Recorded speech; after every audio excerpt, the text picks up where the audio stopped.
మీకు ఎవరికైనా డౌట్ ఉంటే విత్ ఎగ్జాంపుల్ నేను నిలబెట్టించి మాట్లాడిస్తాను. 8th క్లాస్కి లేచిపోయి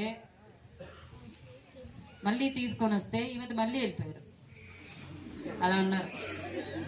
మన అబ్బాయిలు ఏం తక్కువ కాదమ్మా, నేను చెప్తామ్మా. మన అబ్బాయిలు ఫోన్ ఉంటుందా, ఫోన్లో పనికిరాని చెత్త వస్తుంది. నేను పేరు చెప్పను, మీకు ఆల్రెడీ చెత్త అంటేనే దాని పేరు అవన్నీ ఐడియా వచ్చిండే. ఆ చెత్త అంతా చూసి 5 సంవత్సరాల పాపని రేప్ చేశాడు.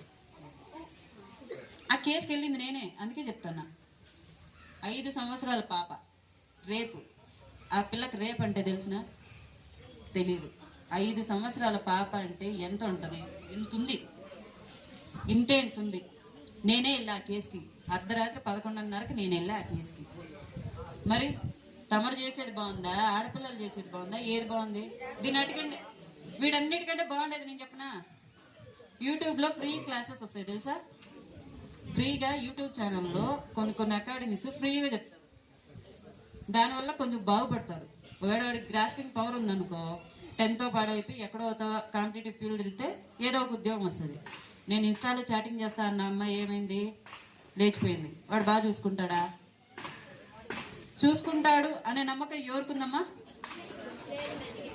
నేను ఒకటి చెప్తా చూడమ్మా, ఈరోజు నువ్వు 8వ క్లాస్కి చాలా బాగుంటావు, 25 ఏళ్ళకి బాగుంటావు, 26కి బాగుంటావు, 26 తర్వాత నువ్వు బాగోవు.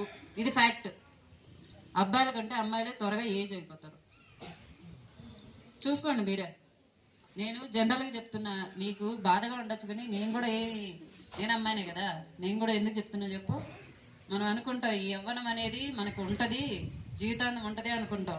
కానీ కరెక్ట్ టైంలో మీరు యూజ్ చేసుకోవాలి. ఇప్పుడు 8th క్లాస్ అనేది చదువుకునే వయసా, లవ్ చేసే వయసా, ఏ వయసు? మీరు చెప్పరా? మనం చదవకుండా ఉంటే మన పిల్లలు వచ్చి వాళ్ళు జాబులు చేసి మనం సాగుతారు కదా. మరి చదువుకునే వయసే కదా. చదువుకునే వాళ్ళు ఏం పనులు చేయాలా? చదువుకోకుండా పనికిరాని పెత్తనాలు చేస్తే ఏమవుతుంది? ఇంకో స్టేషన్కి నేను పోతా, అక్కడ పోయేసి గాన్లపెంటలో జెపీ హై స్కూల్లో ఒక అమ్మాయి సోన్సో ఇట్లా వెళ్ళిపోయింది. అదే జెపీ హై స్కూల్లో ఒక అబ్బాయి సోన్సో అబ్బాయి ఇలా చేశాడు అని ఒక ఎగ్జాంపుల్ అవుతారా? అవ్వకూడదనే నేను కోరుకుంటున్నా. ఇదే స్కూల్ నుంచి ఎంతో మంది గవర్నమెంట్ ఎంప్లాయీస్ గా బయట రావాలని మనస్ఫూర్తిగా కోరుకునే వాళ్ళలో మీ టీచర్స్. దాని తర్వాత నేను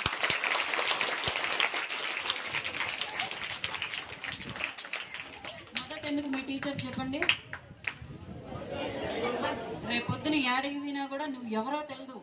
నిజం చెప్తున్నా చూడు, ఇప్పటికీ నా ఫేవరెట్ టీచర్ మా కుసుమా మేడం. ఎప్పుడన్నా కనిపిస్తే ఆమెకి నా ముఖం గుర్తుంటుందో లేదో కానీ, మేడం నేను మీ దగ్గర చదివాను, ఇప్పుడు ఇలా ఉన్నానంటే, నువ్వు మా పాప, ఒకే ఫీలింగ్, నువ్వు మా పాప, నువ్వు ఇక్కడ చదువుతున్నావా, అబ్బా ఇంత ఇదే. మన తల్లిదండ్రులు కూడా అంత హ్యాపీ ఫీల్ అవుతారో లేదో కానీ, మన టీచర్స్ మీకు చదువు నేర్పి అక్షరాలు దిద్దిండే వాళ్ళు ఎంత హ్యాపీ ఫీల్ అవుతారంటే వాళ్ళ కళ్ళల్లో చూస్తే అప్పుడు తెలుస్తుంది. అది రియల్ హ్యాపీనెస్ వాళ్ళకి. మీరు ఇచ్చే ఏమి ఉండదు. వాళ్ళు ఇచ్చే గవర్నమెంట్ శాలరీ మామూలే, పని చేసిందని ఇస్తారు. మీరు ఇచ్చే ప్రతిఫలం ఏంటి చెప్పండి? నేను జాబ్ అనే దానికంటే ఒక సంస్కారవంతమైన జీవితాన్ని గడపడమే అంటారు. నువ్వు పెద్ద పెద్ద కోట్లు వచ్చే జాబులు చేసినా కూడా రేపొద్దున ఆ టీచర్ ఆడ పోయేటప్పుడు మీరు మర్యాదపూర్వకంగా వాళ్ళు మాట్లాడినప్పుడు మీరు ఎన్ని కోట్లు సంపాదిస్తే విలువ ఏంటి? విలువ ఉంటుందా? సంస్కారం అనేది నేర్చుకోండి.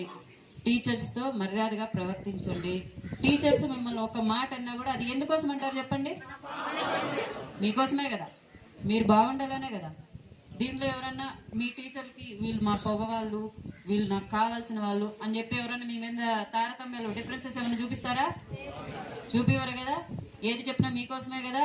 2 దెబ్బలు కొట్టినా ఎవరి కోసం కొడతారు? దాంట్లో ఏమైనా తప్పు ఉంటుందా? మీ గురించి పడే 2 దెబ్బలకి ఏమీ కాదు. ఎందుకు చెప్పనా, ఆ స్టేజ్ నుంచి నేను వచ్చాను. మా మేడం, మా కుసుమా మేడం అన్నానా, మనమంతా ప్లే గ్రౌండ్ బ్యాచ్. నేనే వదిలితే బాస్కెట్బాల్ గ్రౌండ్లో తప్ప ఇంకెక్కడ ఉండను. అవును, నేను నేషనల్స్ వరకు పోయి వచ్చాను. నేను బాస్కెట్బాల్ ఆడతాను. మా మేడం నువ్వు ఆడు, గేమ్స్ ఆడు, అదేవిధంగా స్టడీస్ కూడా చూసుకో అని చెప్పి 2 బ్యాలెన్స్ చేయాలని చెప్పి నాకు ఆ టైంలో చెప్పడం వల్ల అటు ఇటు 2 బ్యాలెన్స్ చేసి ఏదో ఇప్పుడు ఇక్కడ ఉన్నా. మా మేడం దయ ఇదంతా. కాబట్టి మీరు కూడా మీ సార్ వాళ్ళకి తల ఎత్తుకుండేలాగా చేయాలా. నెక్స్ట్ గాంజాది మాట్లాడినాం కదా. ఇప్పుడు గాంజాది మీకు ఒక లైవ్ ఎగ్జాంపుల్ చెప్తాను. నేను కదిరి టౌన్లో పనిచేసేటప్పుడు నైట్ 8:30 అట్లా అయిపోయి ఉంటుంది. మదనపల్లి కదిరి రోడ్డు ఉంటుంది. అక్కడ ఒక పర్సన్ అరౌండ్ 28 years ఏజ్ ఉంటుంది. బాగుంటాడు, ఎంత ఉంటాడు, 6 pack బాడీ, అలా అలా ఉంటుంది. ఫుల్ గాంజా తాగాడు. గాంజా తాగినాడని ఎట్లా గుర్తిస్తారు చెప్పు?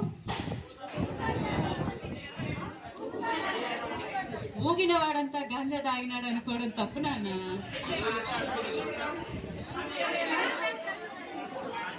కళ్ళు రెడ్గా ఉంటాయి. మామూలుగా మంది తాగినోడికి కూడా అంత రెడ్గా ఉండవు.